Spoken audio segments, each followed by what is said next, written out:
भाइयों, हमारे जीवन का एक नया मोड़, हमारी सारी ज़िंदगी हंसते और हंसाते हुए व्यतीत हुई है, मिलते और मिलाते हुए व्यतीत हुई है। कितने सारे लोग आते रहे, हमारी खुशी का ठिकाना रहा। माता जी कितनों को रोटी परसती नहीं, हमारी खुशी का ठिकाना रहा। बातचीत करने में देर समय नहीं मिला है तो खाना खाते समय बात करते रहे, चलते फिरते बात करते हैं। बात करने का हमको बहुत शौक है, मिलने जुलने की हमको बड़ी पसंद है। लेकिन हमारे जीवन का एक नया मोड़, हम आपसे न बात कर पाएंगे और न आपसे मिलना जुलना संभव है। साधना के लिए दूर जाना पड़ता है। कैलाश पहाड़ के ऊपर शंकर जी चले गए और वहाँ बैठे हुए, दिल्ली के चौराहे पर रहते तो बहुत अच्छा होता। और विष्णु भगवान क्षीर सागर में सांप के ऊपर पड़े पड़े सोते रहते हैं। क्यों साहब यहाँ रहते, कहाँ दिल्ली में या मुंबई में रहते हैं, सिनेमा में नाच दिखाते तो बहुत अच्छा होता। भगवान जी को सब देख लेते, लक्ष्मी जी को सब देख लेते, लेकिन वो किसी को दिखाई नहीं पड़ती। दिखाई पड़ने का आप मलाल मत करना, और हम आपसे बातचीत नहीं करेंगे तो आप मलाल मत करना। हम आपकी सेवा करेंगे और कोई ख़ास मकसद के लिए हमको जाना पड़ रहा है और उस काम को हम बराबर करेंगे। हम आपको थोड़ी सी घटनाएं बताते हैं, जिससे आपको मालूम पड़ेगा कि एकांत में रहना और मौन रहना भी समाज के लिए और दुनिया के लिए फायदेमंद है। एक थे पांडिचेरी में रहने वाले अरविंद घोष, उनका नाम सुना है आपने? हाँ, नाम जरूर सुना होगा आपने। उन्होंने हिंदुस्तान में से अंग्रेज़ों को हटाने के लिए कोशिश की और उसके लिए पहले बड़ौदा महाराज के यहाँ दीवान हो गए। उनकी कान से लगे रहे कि अंग्रेज़ों को भगाने के लिए कोई कोशिश करें, कोई ये करें, राजा महाराजा को बुलाएं, सब बुलाएं, पर बेकार हो गया। हमने देखा इसमें कोई दम नहीं रहा है और ये अंग्रेज़ों को भगाने की किसी काम नहीं आएंगे। फिर वो वहाँ से जाकर के नेशनल कॉलेज कलकत्ता में बनाया, नौजवानों को इकट्ठा किया। नौजवानों में दम होता है, इनको हम सिखा लेंगे, शिक्षण देंगे तो ये शायद समाज के काम आ सके। लेकिन वो कॉलेज के विद्यार्थी सब जाके पढ़ने के बाद में कोई नौकर हो गया, कोई क्या हो गया, कोई क्या हो गया, कोई काम ना आया। फिर उन्होंने पार्टी बनाई, बम चलाए, अंग्रेज़ों को मार के बमों से भगा देंगे। इनके पास इतनी बड़ी तोपें हैं, इतनी बड़ी मशीन कर रहे हैं जो जलियांवाला बाग बना सकते हैं, कुछ भी कर सकते हैं। उसके लिए तुम्हारे बम जो कच्चे वाले बम हैं, देसी बम है, ये किस काम आएंगे? बना लोगे तो बना भी नहीं। उन्होंने कुछ फेंकने की कोशिश की, पर देखा कि इससे आज़ादी नहीं मिलने वाली है। फिर वो पांडिचेरी गए।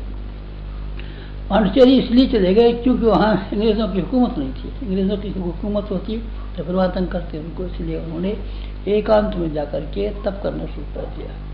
तब की गर्मी, ऐसी गर्मी कि उस गर्मी के मारे सारे वातावरण को उन्होंने गर्म कर डाला। वातावरण जब गर्म होता है गर्मी के दिनों में तो आपने देखा है ना, साइक्लोन पैदा होते हैं। कभी कभी ऐसे साइक्लोन आते हैं, कैसे कैसे तूफान आते हैं, अंधड़ कभी कभी ऐसे आते हैं, चक्रवात ऐसे आते हैं कि छप्परों को काट दें, पेड़ों को काट दें, बड़े बड़े ज़बरदस्त आते हैं। गर्म जो उन्होंने वातावरण किया तो उससे बड़े बड़े साइक्लोन आए। कौन कौन से आए नाम बताइए? चलिए हम नाम बता दें आपको। एक का नाम गांधी जी था, एक का नाम नेहरू जी था, एक का नाम पटेल जी था, एक का नाम मालवीय जी था, एक का नाम लाजपत राय जी था, एक का नाम सुभाष चंद्र बोस था। एक से एक बढ़िया आदमी थे।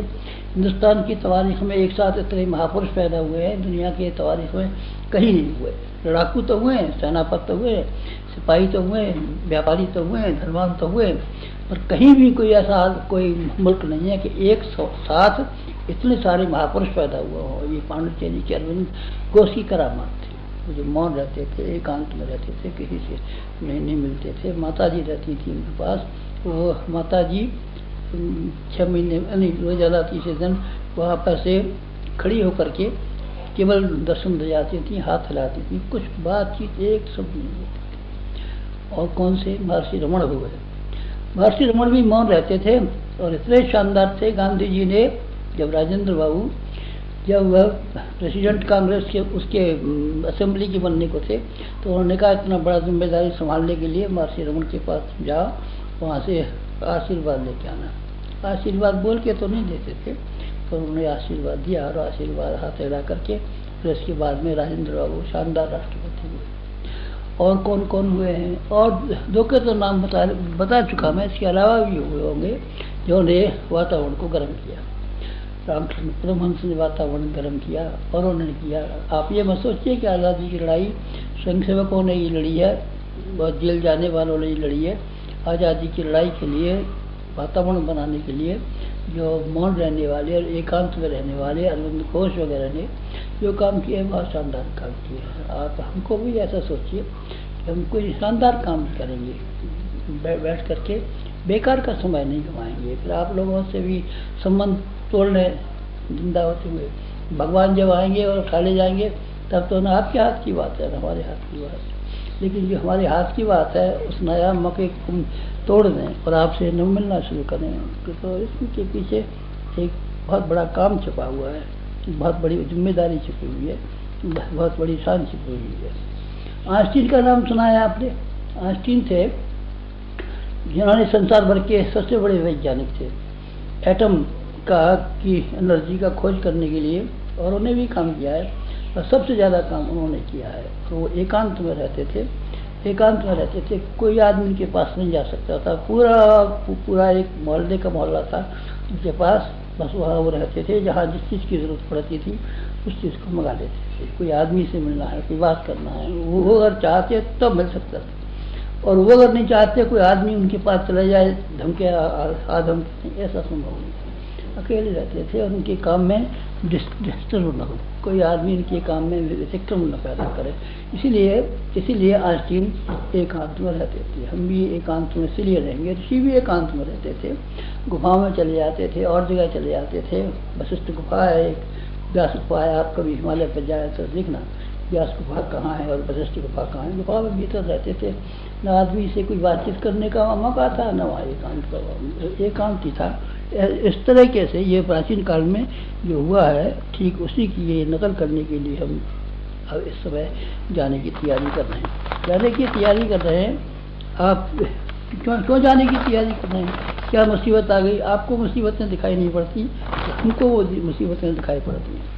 समय ऐसा खराब आ गया है, समय ऐसा खराब आ गया है कि आप उसके बारे में जानकारी प्राप्त कर सकें तो आप शायद कांपने लगें।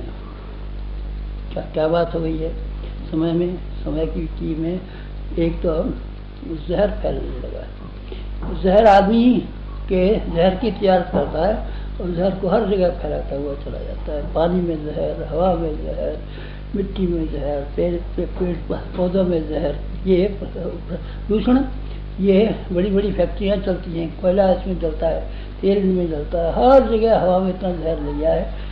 हवा हमारे लिए बहुत जहरीली हो गई है। पानी कहाँ से आता है बताइए? बरसात में से आता है। बरसात में से कहाँ से आता है? नदियों में से आता है। नदियों में से समुद्र में जाता है। समुद्र में से बादलों में जाता है। नदियों में सारी की सारी गंदी फैक्ट्रियाँ हैं जिसमें क्या जहर मिले हुए होते हैं, उसमें जा डाल देते हैं, नदी में घूम घाम करके आपके पेड़ों में आ जाता है। ये और एक नया सुबह छोड़ा है कि जो कीड़े फसल को खाते हैं, पौधों को खाते हैं, इनको गैस से मार डालना चाहिए। गैस से पेड़ पौधे मरे हैं कि नहीं मरे हैं, कीड़े मरे हैं कि नहीं मरे हैं। पर भोपाल का तो नज़ारा आपने देखा ही होगा, हजारों आदमी किस तरीके से मारे गए। कीड़े मर करके तो नए पैदा हो जाते हैं, DDT से मच्छर मारते हैं फिर नए पैदा हो जाते हैं, पर इंसान तो नहीं पैदा हो जाते। आज के समय में जहर का युग आ गया।